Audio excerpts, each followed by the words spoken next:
Hi there. Today we look at the career and life of Malawi's self-proclaimed former life president, Hastings Kamuzu Banda. Throughout his nearly 30-year rule, Banda portrayed himself as a divine gift to the people of Malawi and persuaded his followers that his leadership endure forever. He adopted various nicknames, all aimed at cultivating a personality cult and enhancing his mythical status.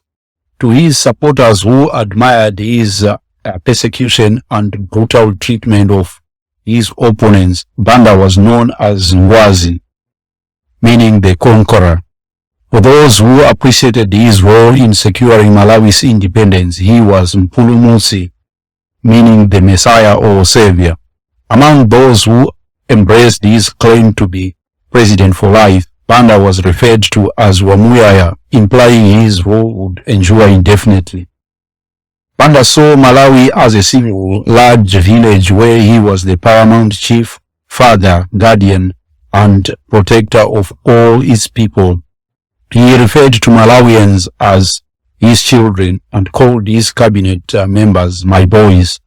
His critics, however, describe him as a demagogue and a ruthless dictator who brutally oppressed and eliminated anyone he perceived as a threat to his rule. More damningly, somehow accused Banda of accumulating a vast personal fortune and indulging in a lavish lifestyle while the people of Malawi remained in severe poverty. Join me in this episode of Afro Perspectives as we explore the career of the man considered the founding father of independent Malawi. Kamuzu Banda was born in the small village of Chiwengo near Kasungu in what was then British Central Africa to Mfonongo Banda and his wife Akupinga Piri. After many unsuccessful attempts to have a child, Akupinga conceived following a treatment with herbs from a traditional healer, and the baby was nicknamed Kamuzu, meaning root in Chichewa. Due to lack of official records at the time, Kamuzu Banda could only estimate his birth date as the 14th of May 1906. However, many believe he was actually born 8 years earlier in 1898. Young Kamuzu attended Mutundama Primary School and then went on to the Church of Scotland Livingstonia Mission School. He took the Christian name Hastings, inspired by a missionary he admired named John Hastings. In 1915, Hastings Banda left Kasungu and walked for 30 days to southern Rhodesia, now Zimbabwe, eventually settling in the town then known as Hartley, today's Chegutu. In Chegutu, Kamuzu worked as an orderly and assistant to a nurse. After 2 years of working as an orderly in Chegutu, Banda and his uncle Hano Kumsokera, who had earlier joined him from Malawi, traveled on foot to Johannesburg, South Africa in 1917. Kamuzu found employment at the Witwatersrand deep mine near the town of Boksburg. After 5 years of working in the mines of Johannesburg, Kamuzu received a scholarship from the American Episcopalian Church, provided he could pay for his own travel to Ohio in the United States. In 1925, Kamuzu left South Africa for the United States and settled in the state of Ohio. He enrolled in the high school section of the Wilberforce Academy in Xenia, graduating in 1928. He was then admitted to the University of Chicago to study political science and history, earning a Bachelor of Philosophy degree in 1931. Afterwards, Banda enrolled at the Meharry Medical College in Tennessee to study medicine, graduating in 1937. However, in order to practice medicine in the territories of the British Empire, Kamuzu Banda was required to obtain a second medical degree. To that end, he attended and graduated from the School of Medicine of the Royal College of Physicians and Surgeons at the University of Edinburgh in 1941. Between 1942 and 1945, Banda worked as a doctor in North Shields near Newcastle upon Tyne. In 1946, Dr. Banda joined the Nyasaland African Congress, a party that had been formed earlier in 1944. Banda opposed the proposed federation between Southern and Northern Rhodesia and Nyasaland. In 1953, Banda was named as a co-respondent in divorce proceedings involving an English woman named Marine French, who was also the secretary at Banda's medical practice in London. The complications flowing from the lawsuit forced Banda to relocate to Ghana. While in Ghana, Banda established a medical practice and Mrs. French was able to join him there. However, in early December of 1957, his practice was suspended due to the high number of abortions he had performed at his clinic. After this turbulent period in Ghana, Banda was invited to return to Malawi to lead the Nyasaland African Congress. Kamuzu agreed to return to Malawi on the condition that the young leaders of the NAC would allow him to run the political party as he saw fit. On the 6th of July 1958, Kamuzu Banda, after a 43-year absence, triumphantly landed at Hileka Airport in Bulawayo. In August of the same year, at Ngata Bay, he was acclaimed as the leader of the now renamed Malawi Congress Party. Upon his arrival in Malawi, Kamuzu Banda set up a medical practice in the town of Limbe and employed Cecilia Tamanda Kazamira as his private secretary. She was a 21-year-old nurse at the time, and as we shall see later, she went on to play a prominent role in both Banda's life and the history of Malawi. For his role in campaigning against the Federation and fighting for the independence of Malawi, Banda was arrested in 1959 by the colonial authorities and was jailed at Wawa prison in Gwelo, what is now Gweru in Zimbabwe. Later on, in April 1960, Banda was released and participated in the formal redrafting of the Nyasaland Constitution. In September of that year, Banda accepted the position of lifetime president of the Malawi Congress Party, MCP, the successor to the NAC, Nyasaland African Congress. As leader of the MCP, he led his party to victory in the legislative elections of 1961, where it gained a majority. Banda served as the Minister of Natural Resources and Local Government and was subsequently elected the Prime Minister in 1963. On the 6th of July 1964, Nyasaland gained its independence, and Banda swiftly renamed the country Malawi after a name he had seen on an old French map. Cecilia Tamanda Kazamira, Banda's secretary, became the official government hostess as Banda was not married. In 1966, Banda declared Malawi a republic and he assumed the title of president. To the dismay of many proponents of independence, immediately after Malawi became independent, Banda refused to appoint black Africans to positions of leadership in the civil service, and instead he appointed expatriate white Europeans to the top post. For Africans already employed in the civil service, Banda refused to increase their salaries to match those awarded to Europeans. He also refused to integrate the new nation schools. In contrast, Banda's cabinet ministers opposed these policies on the grounds that they betrayed the ideals of the independence movement. Unlike most independent African states, Dr. Banda refused to support liberation movements and sided with the colonial regimes in Mozambique, Southern Rhodesia, and South Africa. Malawi was the only independent African state with an embassy in South Africa.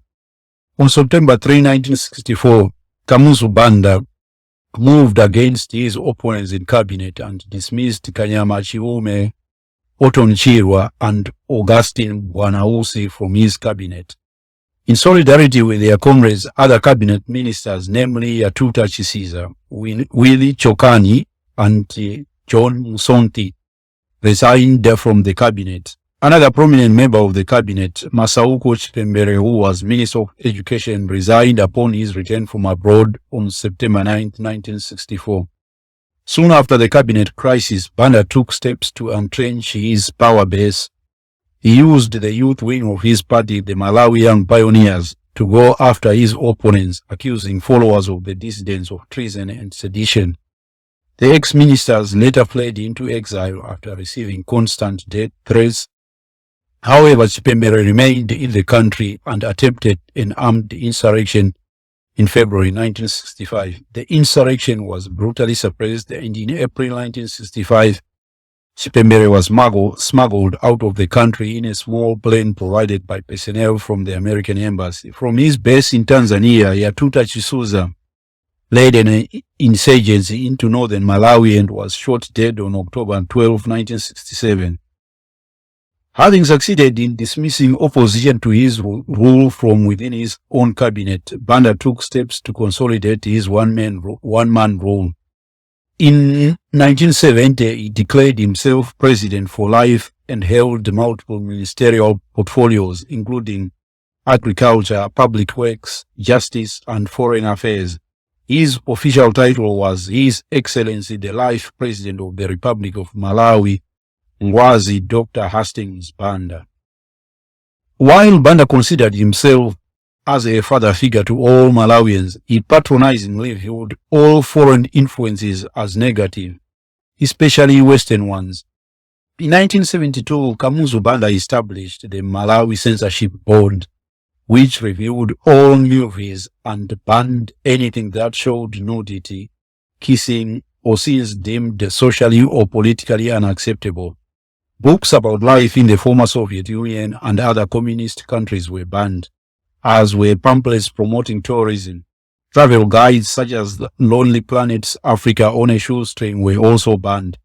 Although Banda himself had access to satellite television, he allowed Malawians only a single radio station and banned television. Offensive pages from international magazines like Time or Newsweek were removed before distribution. Books available for sale throughout the nation were carefully screened for objectionable content.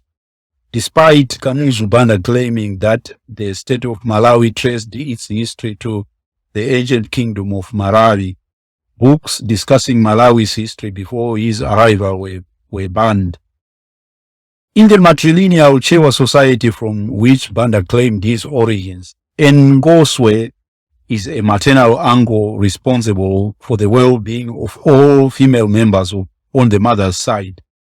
Besides his other titles, Banda proclaimed himself as Ngoswe number 1. As Ngoswe number 1 and uncle to all the women of Malawi, Kamuzu Banda's regime was especially harsh on women. He banned women from wearing trousers, see-through clothing, miniskirts, or anything that showed cleavage or was deemed immodest. Skirts and dresses had to cover their knees to conform to these government regulations.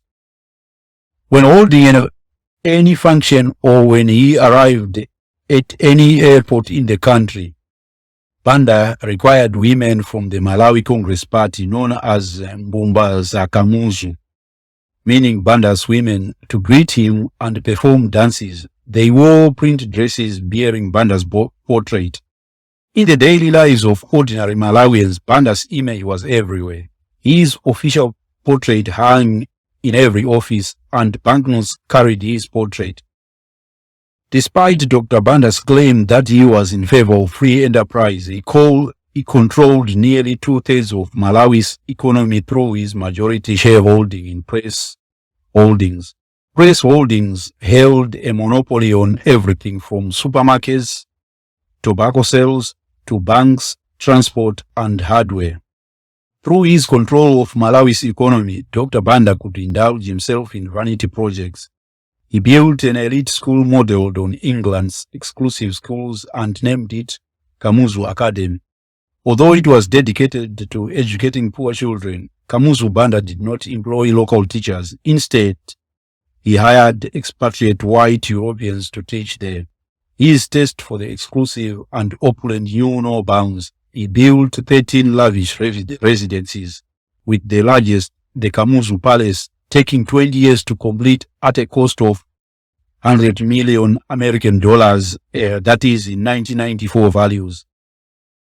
Although Banda appeared firmly in control, as he got older, he came to rely more and more on Cecilia Kadzamira, who by the early 1980s was now known as Mama Kadzamira, mother of the nation. She wielded enormous power, and her uncle John Tembo, as Secretary General of the ruling MCP, was in line to succeed Kamuzu Banda. Even though most of Banda's opponents had fled abroad, in 1983, 3 cabinet ministers challenged Banda's claim to the life presidency. Ironically, it was Banda himself who had started the debate on Malawi opening up to multi-party politics. 3 cabinet ministers, Dick Matenje, Twaibu Sangala, and Aaron Gadama, as well as a member of parliament, supported the idea. Banda accused the 4 of treason. They later died in what was officially described as an accident, though it was evident they had been killed. The murders came to be known as the Mwanza 4 incident. Although Banda had managed to hold onto power for close to 30 years by silencing and assassinating his opponents, after the fall of the Berlin Wall and the end of the Cold War, Banda was no longer as useful as an ally to Western countries. By 1992, the Catholic Church, which had faced criticism for its stance amid Banda's despotic rule, issued a Lenten letter denouncing Banda and his regime, holding him responsible for poverty and misrule. Ordinary Malawians had lost their fear of Banda, and protests erupted in the major cities of Zomba, Blantyre, and Lilongwe. Bowing to popular pressure, President Banda agreed to hold a referendum on one-party rule.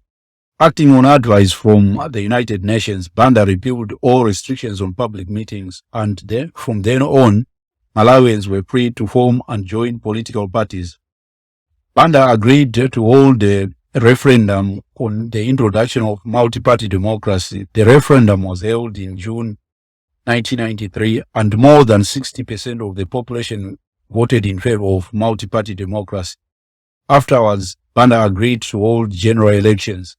In the May 1994 elections, Banda and the Malawi Congress Party came in second to Bakili Muluzi and his United Democratic Front UDF. The UDF became the strongest party in parliament, and its leader Bakili Muluzi was elected president. On the 10th of July 1995, in the High Court in Blantyre, Kamuzu Banda was brought before a judge and charged with the murders of the Mwanza 4, which had occurred 12 years earlier in 1983. Charged alongside Banda were his official hostess Cecilia Kadzamira and John Tembo. By this point, Dr. Banda was senile and was excused from appearing in court. He was acquitted due to lack of evidence. Banda died at the Garden City Clinic in Johannesburg, South Africa on November the 25th of 1997 from respiratory failure. While most Malawians hailed Kamuzu Banda as a founding father of independent Malawi and credited him with numerous infrastructure projects, his legacy has been tarnished by accusations that he led an extravagant lifestyle amid the grinding poverty experienced by ordinary Malawians. At the time of his death, he was reputed to hold a fortune of nearly $320 million American dollars, a private jet, and a fleet of limousines. Thank you for tuning in, and if you have found this overview of Dr. Banda's life interesting, please leave your comments in the box below. Don't forget to like and subscribe. Thank you. Bye.